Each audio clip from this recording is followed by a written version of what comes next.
Olá, você que se conectou aqui no podcast Vida Moderna. Eu sou Guido Orlando Júnior, diretor de conteúdo do portal Vida Moderna e o dono dos estúdios Vida Moderna, que é onde a gente está gravando aqui no bairro de Moema, em São Paulo. E logo, logo, você vai ter estúdio Vida Moderna também no Rio de Janeiro e São José dos Campos. Fica ligado que eu vou te falar quando eles forem inaugurados. E quem está comigo aqui hoje é o Rodrigo Bock, que ele é o CEO da Delphia. Tudo bem, Rodrigo? Como é que você está? Tudo bom, Guido. Prazer estar aqui com você hoje. Grande satisfação mesmo. Igualmente, eu que te agradeço por sua agenda, que eu sei que ela é bastante concorrida e você separou esses minutos para mim aqui. Só para dar um perfil para vocês, a gente vai falar muito do próprio Rodrigo e da Delphia, e vocês vão saber por que a gente vai falar da Delphia. Quando ele me contou o que ele fez com a Delphia, por que ele criou a Delphia e como ela foi criada, eu falei, isso merece um podcast, e chamei ele para conversar comigo aqui. Mas o Rodrigo, ele é fundador e CEO da Delphia, que é uma curadoria de jornadas digitais. Ele vai contar para a gente o que é isso. E ele foi country manager de uma empresa francesa chamada Econocom, aqui no Brasil, até 2022. Rodrigo, depois de 2022, o que aconteceu com a Econocom? Bom, muito bem. A Econocom é um grupo global, um grupo que tem ações abertas na Euronext, né? De capital aberto, tem um faturamento aí próximo de 4 bilhões de dólares, né? E até início de 2020, 2021, mantinha operações em 20 países, cerca de 20 países, quando por uma questão estratégica decidiu colocar esses ativos, ou parte desses ativos, né, subsidiárias à disposição do mercado. Né? Então, operações no norte da África, nas Américas, né, e no leste europeu foram disponibilizadas para o mercado, que foi o que aconteceu com a operação da Econocom no Brasil. Disponibilizar para o mercado vou vender isso aqui. Vou vender. Nós apresentamos essa empresa para cerca de 30, 40 players. Isso foi no início do período da pandemia, né? Olha que momento bom para se vender a empresa, né? Maravilha. Imagina. Mas apresentamos, houve interesse do mercado no momento, todavia, do nosso lado eu percebia que as ofertas realmente eram abaixo e estavam aquém das expectativas do grupo, né? E, obviamente, também, e muito por conta do bom relacionamento que eu mantive com o board, nesse período eu tive a oportunidade de fazer uma oferta. Você ficou quanto tempo lá?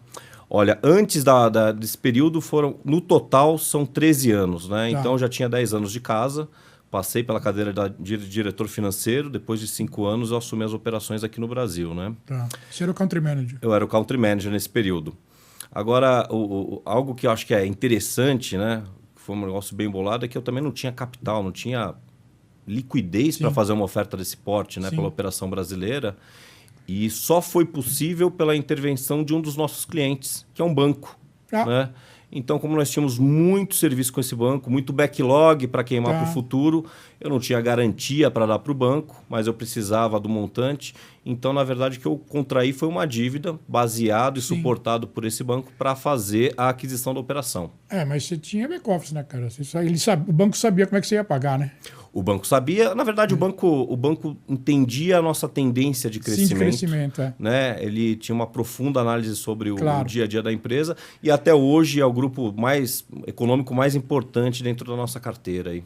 Diz uma coisa. Tinha quantos funcionários nessa época aqui? Nessa época, nós estávamos com 280 funcionários e um faturamento, uma receita líquida de 65 milhões.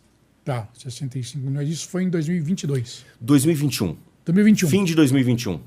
E como é que o board não se assustou não quando você chegou e falou assim, escuta, vamos sentar e conversar porque eu quero comprar vocês? Não, o board na verdade adorou, né? Gostou, Por que né? adorou? Porque quando você vende um ativo, você vende uma empresa, né? Você precisa ceder garantias, ou seja, você se responsabiliza durante 5 anos por qualquer coisa que venha a ocorrer na empresa que tem a sua raiz no passado. Então, como eu já estava lá dentro, eu já conhecia os riscos, eles não precisaram conceder essa garantia para mim. Eles simplesmente, passivo, exatamente, se livraram do passivo. Se livraram do passivo e eu tinha um parceiro forte do meu lado que avalizava a oferta, né? Isso foi o que aconteceu. Bom, muito bem. Aí você assumiu em 22 e hoje como é que você está? Quer dizer, quantos funcionários você tem hoje? Bom, felizmente a empresa prosperou bastante. Né? O nosso forecast para esse ano é próximo de 250 milhões de faturamento. Somos em 490 colaboradores na data de hoje. E nós expandimos a operação, que anteriormente era apenas no Brasil, para México, Colômbia e Chile. Né? Então, hoje já nos apresentamos como uma multinacional brasileira. E, obviamente, tivemos a obrigação de mudar o nome da companhia. Ah, sim. Claro. E na hora que você muda o nome da companhia, Guido, acontece um negócio interessante. É como se a empresa fosse para o divã. Você faz uma autoanálise. Você chama seus principais fornecedores de tecnologia para dizer o que eles pensam da companhia, como eles veem a companhia no futuro. Você chama seus clientes. Então, é uma grande análise para um novo plano estratégico, para um novo posicionamento, missões e valores. E, obviamente, isso tem tudo a ver com o nome da companhia, né? Claro. Então, foi assim que a gente lançou Delphia em agosto de 22. Eu diria que 10 meses pós-aquisição, né? Você sabe que o estúdio aqui inaugurei em agosto de 22, né? Olha só, corajoso também, né? Após pandemia. Após pandemia. Exato, está fazendo 2 anos agora e pouquinho, né? Parabéns. Mas não tenho 490 funcionários e nem fatura 250 milhões. Parabéns duplamente. E escuta, por que Delphia, hein? Bom, Delphia tem origem na ilha de Delfos, Sim. Né, na Grécia, Sim. onde existiu o oráculo. Sim. Então, o oráculo de Delfos, ele dava uma visão diferente para a população, seja em época de guerra, seja em época de pobreza ou em época de fartura também. Né? Então, esse oráculo tinha a capacidade de mostrar novos ângulos para a população. Então, essa foi a grande inspiração nossa, né? Como uma curadoria, como uma consultoria de negócios. Né? E o sufixo IA remete justamente à curadoria de jornadas digitais. E daí Delphia. E daí nasceu a Delphia. Interessante. E falar em IA, como é que vocês estão lá de inteligência artificial? Olha... Porque você pegou... Quer dizer, inteligência artificial existe desde 1956, né? Para falar a verdade, né? Ela veio não crescendo e agora ela estourou, mas em 22 não tinha estourado ainda, né? Você se adaptou bem a ela? Muito. Você é a empresa, tá? Não Muito. é você pessoalmente. Eu acho que a inteligência artificial foi o grande gatilho de crescimento da empresa nesse período, né? Nós quadriplicamos a empresa em 4 anos. Sim. E quando a gente fala, por exemplo, de serviço gerenciado, uma das ofertas que hoje a gente não tem dentro do nosso portfólio é puramente o body shop. Sim. E sim, de fato, fazer o serviço gerenciado, entregar para o cliente. Você não cliente. tem muito lá, body shop? Quase nenhum. É Na mesmo? verdade, a gente tem hoje eu te diria que do total de operações, né, com pessoas alocadas e dedicadas a cliente, é menor do que 5%. É mesmo? É realmente a exceção da exceção. Porque tem pouco valor agregado para o cliente final, de fato, né? Tá. E quando você consegue gerenciar a operação, aí sim você começa a automatizar processos, a ter uma inteligência de negócio, fazer programação linear, inclusive para a entrega de equipamentos, instalações, manutenções preventivas, né? Então, tudo isso está envolto em inteligência artificial, que tem 1000 desdobramentos, né? Por exemplo, o nosso posicionamento em cibersegurança hoje, uma das plataformas que nós mais apresentamos para o mercado, é uma plataforma que protege protege informações sensíveis dos clientes dos nossos clientes em canais de mensageria, como o WhatsApp. Tá. Né? Então, tudo isso é baseado em inteligência artificial para esse bloqueio e para o cliente, para o nosso cliente, entender o que está acontecendo na ponta. Por que o vendedor está vendendo? Por que o vendedor não está vendendo? O que poderia ser melhorado nesse processo comercial? E isso tudo é mastigado por inteligência artificial. Agora, você tem 490 pessoas e quanto delas são desenvolvedores? Mais ou menos. Olha, não muitos, né? A gente tem uma fábrica de software dedicado para alguns clientes. Talvez nós tenhamos em torno de 40 desenvolvedores para essa frente. Mas dentro de casa a gente tem uma área nova de P&D, né? De pesquisa e desenvolvimento. E aí a gente já tem um grupo mais em torno de 10 pessoas. Tá, mas os 490?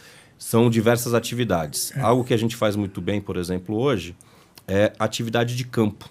Então, hoje a Delphia atende mais de 20 mil pontos de venda em todo o território nacional. Tá. Quando eu falo ponto de venda, ao que eu me refiro? Agências bancárias, pubs, o grande varejo, isso em todo o território nacional. Então, teus colaboradores estão espalhados pelo Brasil inteiro, então. Parte deles, eu te diria que eles estão nas grandes capitais hoje, Tá. por isso que a gente também vem numa frente de abrir escritórios fora de São Paulo, Sim. né? Em locais um pouco mais distantes ou com volume menor de atividades, nós hoje terceirizamos Aí são regionais. essa atividade de ponta, mas em breve a gente quer sempre, né, internalizar mais os processos. Mas o fato é que mesmo o time que coleta esses chamados já começa a ser um time grande para dar sustentação aí para todos esses pontos de vendas, né? E a gente está falando de instalação e manutenção de equipamentos como firewall, SD-WAN, roteador, switch, Não, aí tem um pouco vai de embora. tudo, né? É. É isso daí. E diz uma coisa, quando é que você teve a certeza que você tinha feito um bom negócio adquirindo a empresa? Porque, obviamente, quando você fala, tem aquela euforia, né? Vou adquirir, eu consegui o financiamento, tudo, dá um frio na barriga, né? Quer dizer, Não, o frio na barriga dá até hoje. Até eu não hoje, sei não, eu se sei chegou que até esse hoje. dia, né? Não pra dizer a chegou verdade. ainda, né? Não, a verdade é você eu falou, me não, eu sinto... fiz um negócio legal, eu Não. fiz um negócio bacana. Eu me sinto muito orgulhoso pelo que a gente fez, né? E quando eu falo a gente, isso só foi possível porque eu tive a sorte ou a felicidade de ter um grupo de pessoas em volta que de fato faz uma rede de proteção enorme em mim e que me dá muita confiança para estar falando, né? A minha formação não é em tecnologia. Ah, não? O que você Não, eu sou contador de formação. É mesmo? E olha, eu amo contabilidade. Você conhece alguém que gosta de contabilidade? Você? Sou não eu. conhecia até Sou eu, agora. adoro contabilidade, sou fascinado por contabilidade. Trabalhei em uma Big Four. Até hoje me envolvo com o processo de demonstrações financeiras da empresa, Tá. que é Quer dizer, você auditada. sabe ler, né? Não, O eu sei relatório, né? preparar Pra o relatório. preparar e Pô, ler, né? faço questão. Porque gosto mesmo, gosto de verdade, né? Então eu tive primeiro uma transição de carreira para que eu fosse mais generalista, Tá. né? E conseguisse entender o ambiente de mercado, as nossas entregas, especialmente a parte comercial também, me consumiu bastante.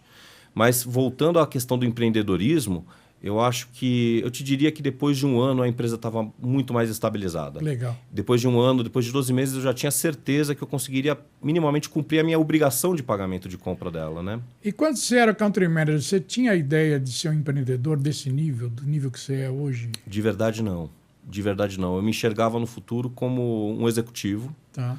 Eu acho que foi a oportunidade, a janela de oportunidade apareceu para mim, né? Existia o interesse do grupo sair do Brasil.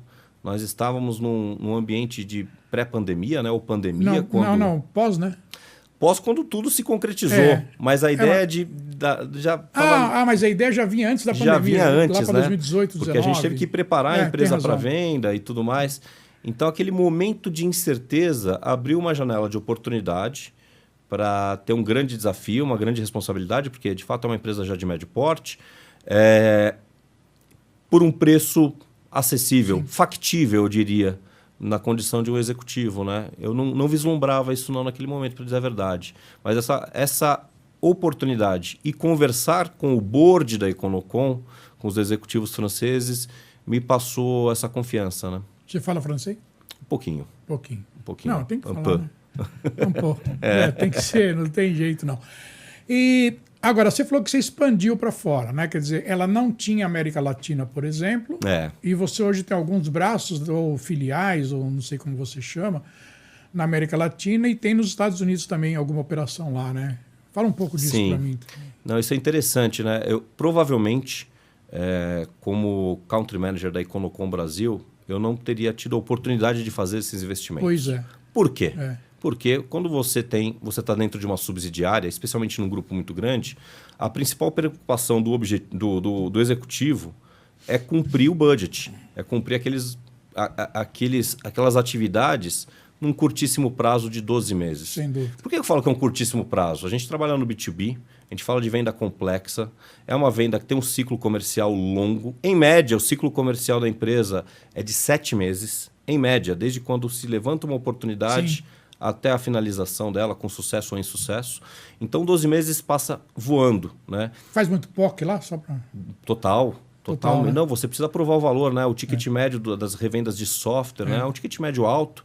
Então, realmente, o cliente precisa estar completamente confortável, né? Antes de assinar o pedido. Claro. Para você que não sabe o que é POC, se você não é do mercado de tecnologia, POC é Proof of Concept, ou seja, prova de conceito. Quer dizer, ele pega um produto qualquer dele, não importa qual, bota no cliente sem cobrar, para o cliente testar aquilo durante algum tempo, alguns meses, e aí ele fala, vou comprar ou não vou comprar, né? Exatamente.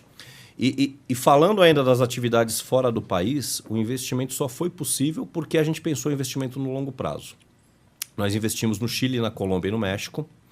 As 3 unidades de negócio até hoje geram prejuízo financeiro. Sim. Né? Esse vai ser o nosso 3º ano gerando prejuízo. É que é investimento, na verdade. Né? Que é um grande investimento. O nosso break-even está programado ou forecastado para o 1º trimestre de 2025. Ou seja, tá aí, a gente já diminuiu o volume de investimento, mas são unidades que juntas, já nesse ano, devem atingir aí o patamar de 5 milhões de dólares em receita. Então ela já começa a tomar um corpo, né? E de fato a gente precisa de um volume de receita para conseguir diluir os custos fixos, né? Então a gente está chegando lá. Estou muito confiante. Como outras ações da empresa, são ações de longo prazo. Você demora para colher, né? Demora.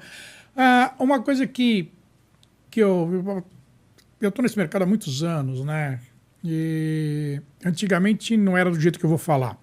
O mercado de tecnologia hoje ele virou basicamente um mercado de alto volume, né? Sim. Lá no começo não era, você lembra? Sim, é um mercado escalável e flexível, né? Exatamente. Lá atrás, estou falando coisa de 20, 25 anos atrás, né? 30 anos atrás.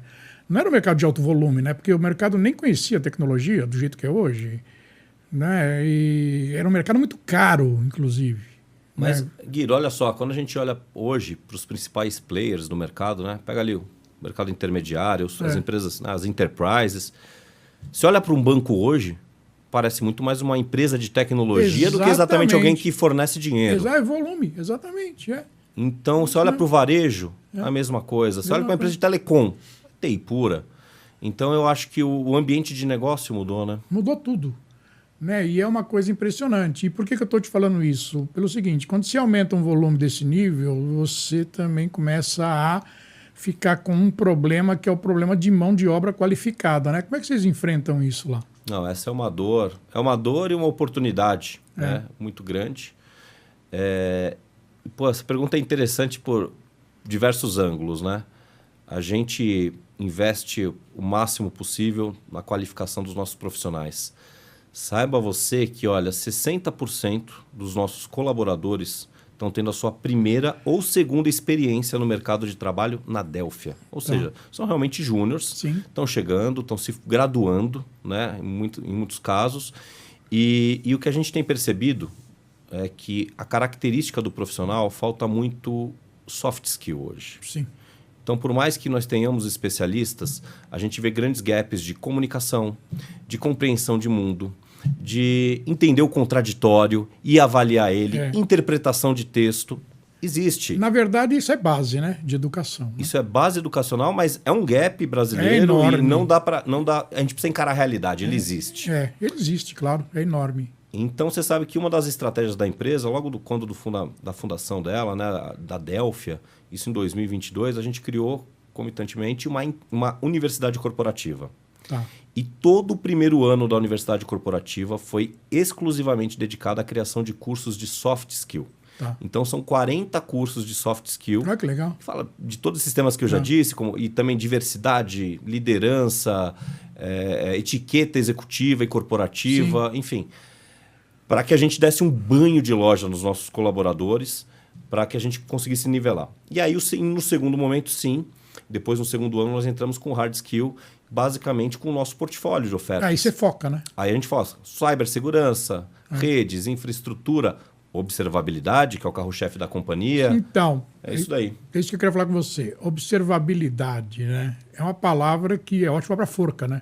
Ela é feia, né? Observabilidade. Eu demorei para... Eu duvido que acerte na forca, observabilidade. O que é a observabilidade na tua visão? Que você sempre lidou com isso, porque a empresa anterior era focada em observabilidade, né? Em partes. Qual é que é o papel da observabilidade, a importância dela e como que ela gera lucro e bons negócios? Maravilha. Observabilidade é, de fato, um termo muito amplo e que eu acredito que cada vez mais vai estar em foco das empresas, né? Nós, como Econocom, isso no passado, talvez há 5 anos, a gente falava muito de monitoração de aplicações. Tá.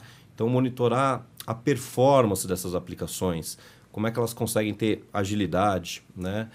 E eu acho que num segundo momento, a gente ampliou esse olhar não só para a infraestrutura de TI das empresas, mas também do relacionamento dos clientes dos nossos clientes dentro do ambiente digital. Então, hoje em dia, além da gente olhar as infraestruturas de TI, seja em bases on-premises ou em cloud, e tem muita diferença isso do ponto de vista de arquitetura de TI, a gente está olhando para a experiência do cliente final. Ou seja, o aplicativo é rápido, ele funciona, o caminho que o cliente está fazendo no aplicativo, no ambiente digital ou no site do nosso cliente é adequado? Qual é o caminho onde tem a maior probabilidade dele concretizar uma venda? Tá. A maquininha de cartão de crédito, por que ela não processou aquele pagamento? Será que o nosso cliente vai perder a chance de vender e vai vir uma outra maquininha para fazer aquela transação? Sim. É um problema de infraestrutura, é um problema técnico-físico, é um problema de telecom. Então, a observabilidade tem, obviamente, algoritmos e softwares que mastigam todas essas informações e começam a mostrar alertas de gargalos. Olha, aqui você pode ter um problema. Aqui você pode ter... Existe uma tendência altíssima de volume de demanda no período da Black Friday, por exemplo, que pode derrubar o seu ambiente, né? Os seus Kubernetes em ambiente de arquitetura podem estar com baixa performance. Sim. Com isso, a sua conta no Cloud Provider pode estar muito mais cara do que deveria. Então, assim você reduz custo. Então, a observabilidade, na verdade, tem 1000 entregas, eu diria, e 1000 maneiras para fazer que os nossos clientes tenham ou um custo menor ou vendam mais. Tá. Basicamente, ela está olhando para isso. A observabilidade, nesse caso, ela é a base para uma boa proatividade? Eu te diria que ações em observabilidade deixam a empresa definitivamente mais eficiente e melhoram a experiência do cliente dessas empresas que nós atendemos. Quer dizer, ela fica proativa conscientemente. Fica. E a observabilidade traz algo que é muito interessante, que é a predição.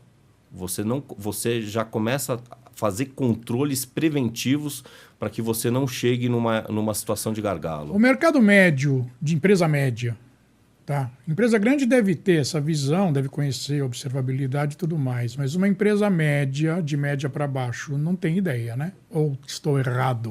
Ou está começando a ter ideia agora? Eu acho que tem ideia sim. Tem ideia? Tem, porque, olha, hoje, para você ter uma ideia, a Delphi deve ter cerca de 200 clientes ativos. Tá. Eu te diria que desses 200, 130 são clientes dentro da disciplina de observabilidade. E o middle market, né? Vamos dizer, empresas que faturam entre 100 milhões de reais e 1 bilhão de reais representam 80% desses clientes. É mesmo? Não, então eu acho que sim. Não é só para mega corporação, então? Não, porque existe um negócio chamado benchmark, né? Sim. Então, assim, aquele cliente que já tem uma boa experiência vira um champion nosso e outro segmento começa a olhar aquilo, eles se falam, o mercado se falam, ou clientes nossos, ou clientes de outros players, obviamente, do mercado. Então, eu acredito que alguém que cuida de operações, alguém que cuida do faturamento, da geração de receita de uma empresa média, hoje em dia, olha observabilidade sim. Você consegue gerar novos negócios? Definitivamente. Que você não conseguia ver sem a observabilidade? E aí o cara implantou, não sei se é um sistema, se é um... Como é que fala? É um software, geralmente é um software. Tá. E esse software, E aí ele deu um instalo, falou, cara, se está me acontecendo isso aqui, eu consigo pegar isso aqui, transformar nisso aqui e ter um novo negócio aqui dentro. Com toda certeza. Acontece isso? Com toda certeza. Pode acontecer do ponto de vista digital, digamos. Isso. Porque um segmento que atua muito próximo da gente é o segmento de meios de pagamento. Né? Então, são empresas que fazem a transação pela maquininha, né?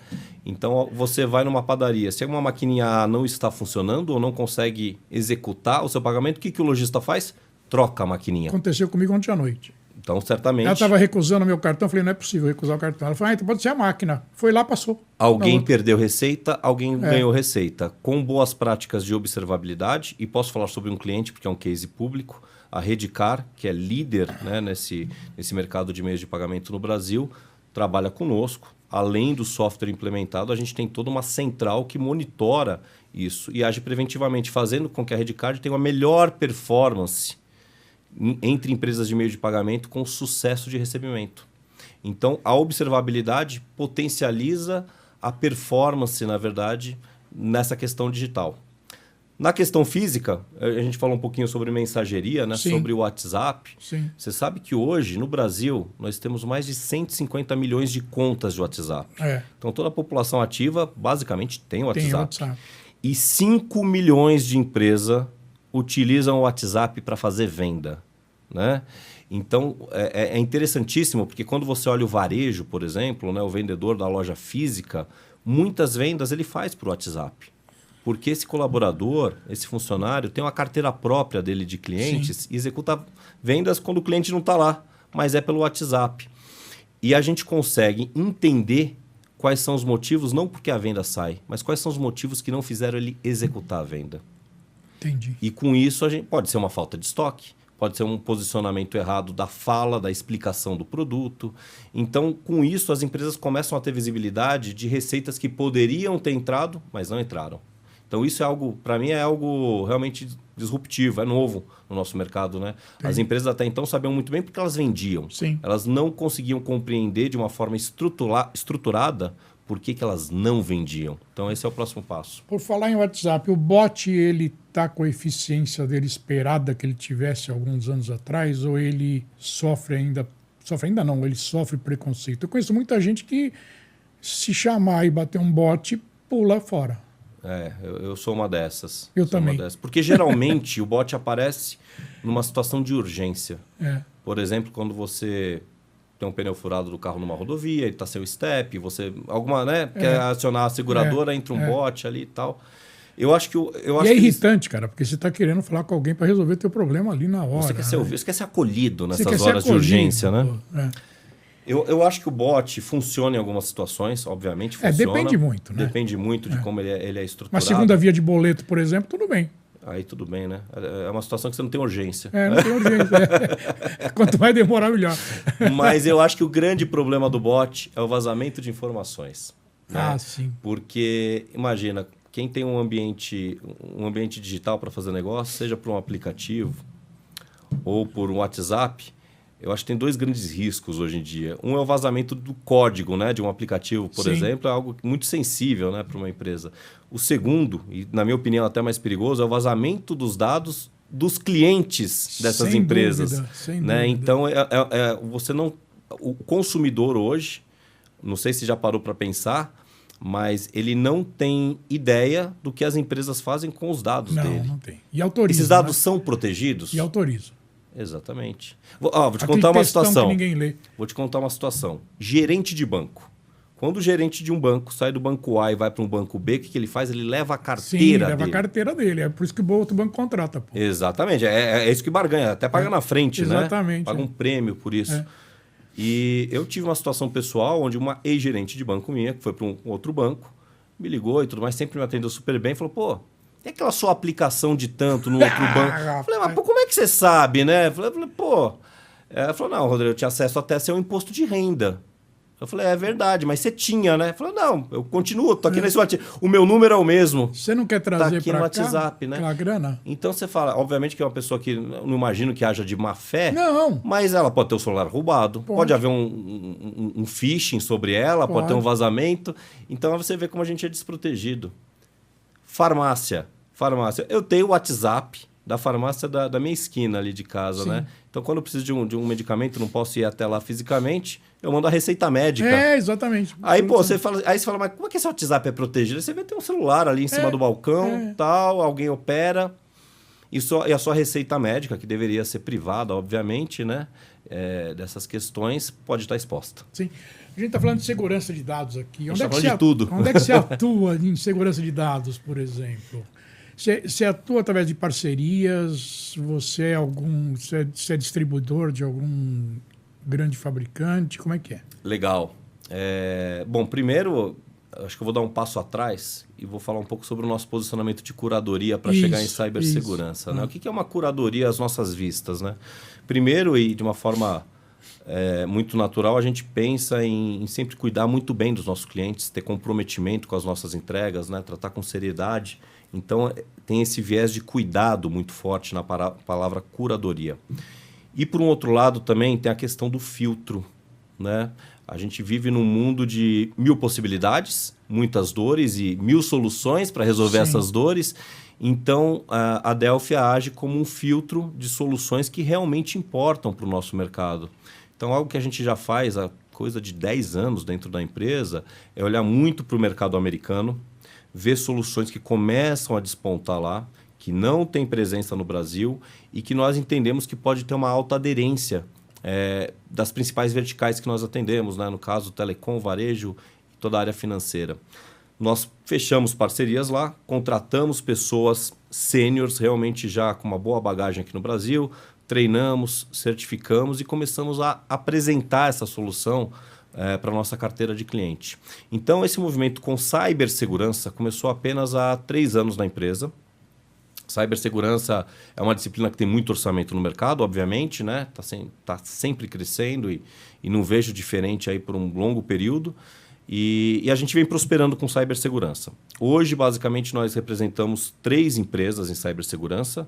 A primeira é a Zscaler, que faz toda a parte de cuidados com eventos anômalos dentro de um ambiente cloud. Então, a gente faz como se fosse um controle de acesso de pessoas não indesejadas dentro da arquitetura cloud, para que os colaboradores possam acessar esse ambiente de qualquer lugar, a qualquer momento. A segunda ferramenta é uma ferramenta de blindagem de aplicativos mobile, chamada AppDome, né, que faz a ofuscação dos códigos, protegendo não só o código do cliente, mas também os dados dos clientes dele, né, e também melhora a performance do aplicativo, ou seja, deixa ele mais rápido, resumindo. E a terceira solução é uma solução de inteligência artificial, chamada Caju. É basicamente uma startup, ainda pouco conhecida aqui no mercado brasileiro, onde faz justamente toda a parte de compliance e atendimento de LGPD por comunicação em WhatsApp, né? Então, isso ela faz muito bem, blinda, é um problema de todas as empresas e a gente está tendo muito sucesso com a apresentação dela aqui no nosso mercado. E o mercado, no geral,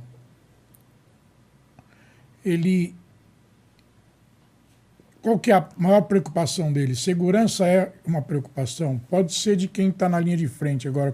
Ela é do mesmo tamanho no board das empresas? Virou isso já? Virou. Eu acho que Virou a chave já? Mas tá acontecendo um movimento, a gente tem visto a figura do CISO. CISO, né? O CISO eu brinco dizendo que ele não dorme, né? O cara é um vampiro, porque é preocupação 24 horas. São desafios, diria, dinâmicos, porque eles vão mudando com uma rapidez enorme. Né?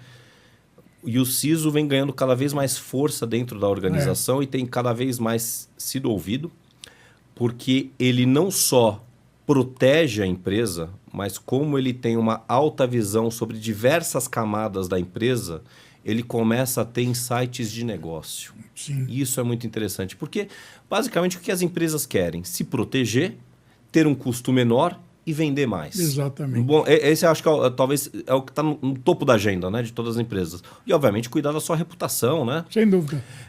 Então, o CISO tem condição de fazer isso, porque ele tem está tendo agora tantas ferramentas de controle e de observabilidade dentro da empresa que ele começa a ter uma série de insights para deixar a empresa mais eficiente. Isso a gente tem visto. Então, essa posição de CISO ela tem cada vez mais, na minha opinião, o que era um grande, simplesmente entre aspas, um grande técnico especialista, agora ele não é só mais isso. Ele começa, de fato, a ser um executivo de negócios. De negócios, totalmente. Totalmente. E para a gente finalizar agora, por onde que você entra na empresa quando é um cliente novo? Quando eu digo você, é a tua equipe, né? Ou mesmo você, depende do tamanho do cliente. Mas por onde que você entra para vender a Delphia? Bom, porque você não tem não é simples, né? Quer dizer, você tem vários setores lá dentro que você pode entrar, né? Sim. Depende muito do segmento. Eu diria que, por exemplo, o segmento financeiro, e eu estou falando de bancos, seguradoras, empresas de meio de pagamento, corretoras, banco de investimento, tem uma aderência altíssima com as soluções de observabilidade de dados. Então, mas por onde você entra? É pela tecnologia? Pela área de negócios. Por negócios, mas por onde? Já foi muito pela área de tecnologia para que a gente fizesse a sustentação do ambiente de infraestrutura. Tá. Atualmente tem sido muito mais pela área de negócios. Ou, eu diria para você, a maneira mais rápida de você trazer um novo cliente para a empresa é reduzindo o custo. E aí a gente tem uma série de ações voltadas para... O teu discurso é reduzir custo. De FinOps, né? Sim. Que é tudo aquilo que você... Porque hoje, empresas que estão em cloud, né? E o Brasil realmente explodiu, né? Essa parte de migração para cloud, estão muito preocupados com o billing. Né? Eles têm um alto descontrole das contas de cloud porque realmente tem uma série de ineficiências. Né? Então, tem muito desperdício nas empresas. E a gente tem boa metodologia, boas práticas e algoritmos para reduzir isso e deixar isso mais eficiente. Então, a maneira mais rápida de trazer um cliente novo, o primeiro viés, eu diria que seria a redução de custo, porque o cliente está... É para ontem. Né? Quando você fala em redução de custo... o ciclo comercial tende a ser mais rápido. Quando a gente fala em geração de receita, realmente você precisa fazer um diagnóstico, precisa entender o contexto, demora um pouco mais. Então, eu diria que seria a ponta de lança para os clientes que nós temos como target. Né? A gente tem uma série de clientes target e a gente dedica forças para isso. Quer dizer, é por negócio. Então, é por negócio. Só que assim, a gente precisa entrar com uma linguagem já de profundidade. Sim. Eu preciso mostrar para o cliente rapidamente que, de fato, eu consigo fazer a diferença. Caso contrário, você perde a oportunidade. Exatamente. E até começa a queimar o nome da empresa. Agora, para finalizar mesmo, disse que ia finalizar com aquela, mas surgiu uma aqui agora. A Black Friday está aí, né? Black Friday pertinho. Tá aí. O mercado demanda muito, né? Sim. O teu mercado, eu quero dizer. Com certeza. Está preparado para isso? Super preparado. A gente tem uma operação de guerra na nossa sede lá. Né? Eu diria que o ambiente novo, né? O ambiente novo, ele é muito mais escalável e flexível. Sim. Então, o Black Friday hoje é o período, é a semana onde a gente tem a maior volume de negociação, onde o varejo, o banco, o telecom trabalha a 1000.